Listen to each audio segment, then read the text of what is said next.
Hi friends, welcome back to my channel. నేను మీ సాయి ప్రసన్నాని. ఈరోజు మన ఛానల్లో కార్తీక పురాణం 22వ అధ్యాయం గురించి తెలుసుకుందామండి. అంతకంటే ముందుగా మన ఛానల్ని ఎవరైనా ఫస్ట్ టైం చూస్తున్నట్లయితే ప్లీజ్ సబ్స్క్రైబ్ చేసుకోండి. ఓం కార్తీక దామోదరాయ నమః. ఇది శ్రీ స్కాంద పురాణ అంతర్గత కార్తీక మహత్యమందలి 22వ అధ్యాయ ప్రారంభ. కార్తీక పౌర్ణమి వ్రత మహత్యం.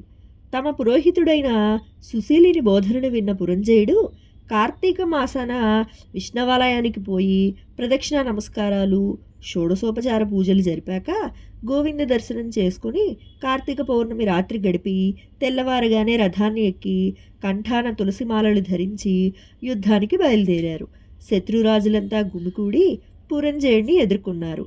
కాంబోజరాజు తన సేన చిరాకు పడటం, తన పరాజయాన్ని, పురంజయుని విషయాన్ని గమనించి అవమానంతో పారిపోయాడు.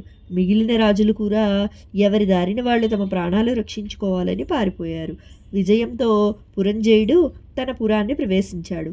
అగస్తః మునీంద్ర, హరి అనుకూలంగా ఉన్నప్పుడు శత్రువు మిత్రుడుగా మారతాడు. అధర్మం ధర్మం అవుతుంది.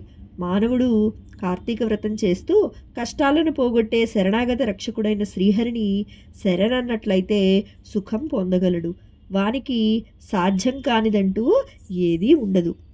దీనిని నిష్ఠతో జపించే పరిసిద్ధులే విష్ణు భక్తులుగా ధర్మవేత్తలు తెలుసుకోవలసి ఉంది. విష్ణుభక్తి సంసార సాగరా నుండి తరింపజేస్తుంది.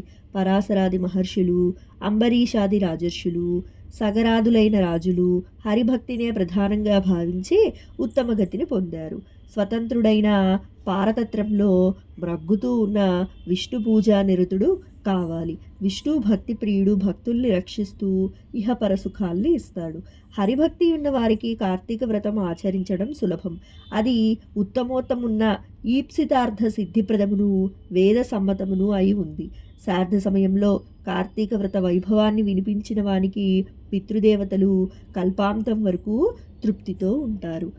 ఇది శ్రీ స్కాంద పురాణ అంతర్గత కార్తీక మహత్యమందలి 22వ అధ్యాయం సంపూర్ణం. ఓం కార్తీక దామోదరాయ నమః. ఈశ్వరుని కృపాకటాక్షలు మనందరిపై ఎల్లవేళలా ఉండాలని మనస్ఫూర్తిగా కోరుకుంటున్నానండి. సర్వే జనా సుఖినో భవంతు. సర్వే సృజన సుఖినో భవంతు. ధన్యవాదాలు.